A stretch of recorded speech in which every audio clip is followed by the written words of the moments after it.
from me.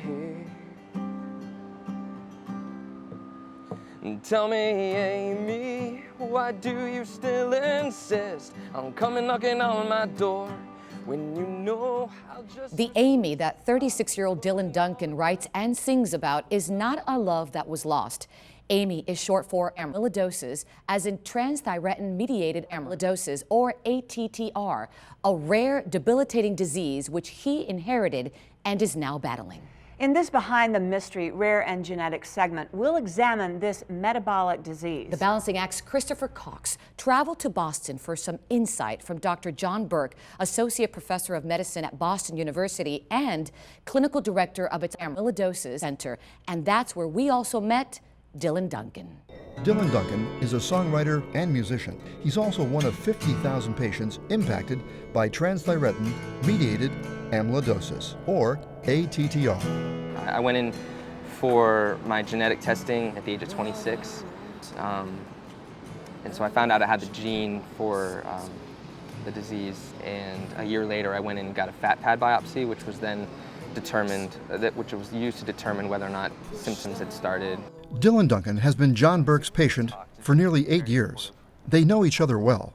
We met first in 2007, and at the time he was, I think, 27 years old. He had watched his mother become ill and undergo a liver transplant and subsequently die. Disease symptoms may vary dramatically. Imagine having various symptoms of the disease, yet doctors are unable to find the cause of your specific condition.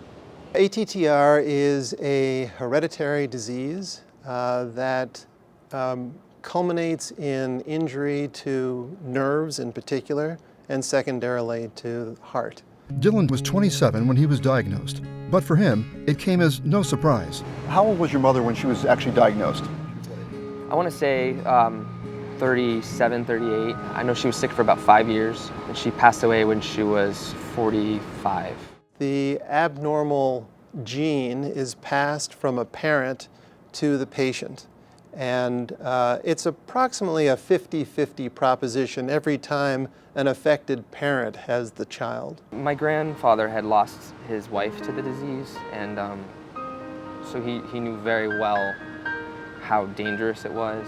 As his 2 daughters, became sick, he was just very aware of the need for both my sister and I to get tested for amyloidosis. And so when I was 26 and I called him up and told him that I received a positive diagnosis of having the gene, he cried. He was very emotional about it. Doctor, what are the symptoms of ATTR? People will typically develop some burning, tingling, or numbness initially of their toes, and there is evolution up the leg till they reach approximately knee involvement, at which point their fingertips and hands become involved. There can also be remarkable dysfunction of the GI tract, so that diarrhea or profound constipation can be problematic. Back when I was really worried about symptoms showing up, I would be in the shower and I would put my leg in the hot water to see if I could feel it. So some days if I wasn't feeling anything in my legs, I didn't know. But that's what sent me off into figuring out, whether or not I had it or not. First symptoms that I was experiencing of amyloidosis were the carpal tunnel, which is what they say I think 1 in 4 patients experience. But it was very strange. I would feel like a complete numbness in my entire arm, and I'd have to hang my arm over the bed and just to get the feeling back. And that happened around 26, 27. That's why I went in to get tested. Things were starting to develop with my gastrointestinal issues and numbness more in my calves. I was experiencing, and I've heard that a lot of the numbness will happen kind of starting in the feet and going upwards. There's some competing diagnoses, ones that have very similar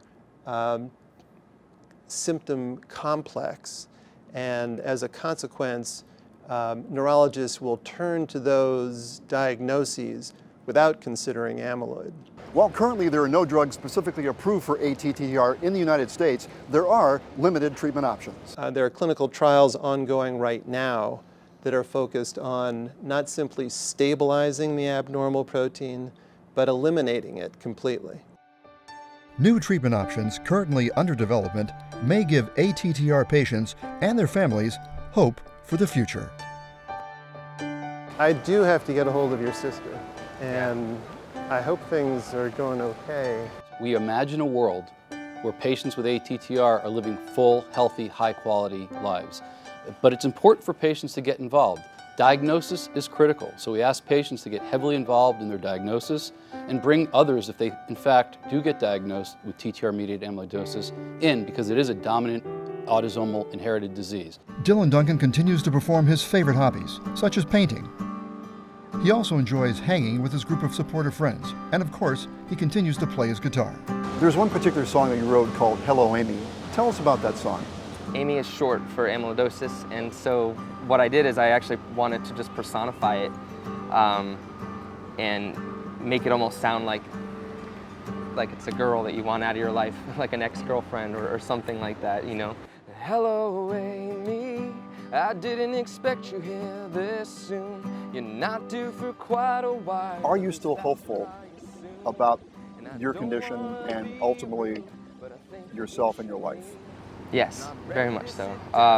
There are moments when I get really, really scared, especially since symptoms are starting to kind of show themselves, and it's hard not to think negatively sometimes, just seeing what happened with our mother, and but absolutely, I mean, there are so many new advances that weren't happening around the time that my mom was, or if they were, at least they weren't, you know, being so widely explored, and it's very encouraging and very hopeful.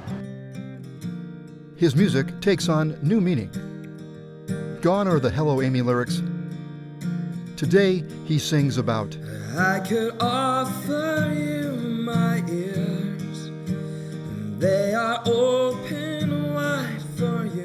A special thank you to Dylan for sharing this personal story with us this morning, and thanks to everyone for sharing this information on ATTR. For more information on the free third-party screening program, go to ttrscreen.com or call toll-free 1-855-338-3721.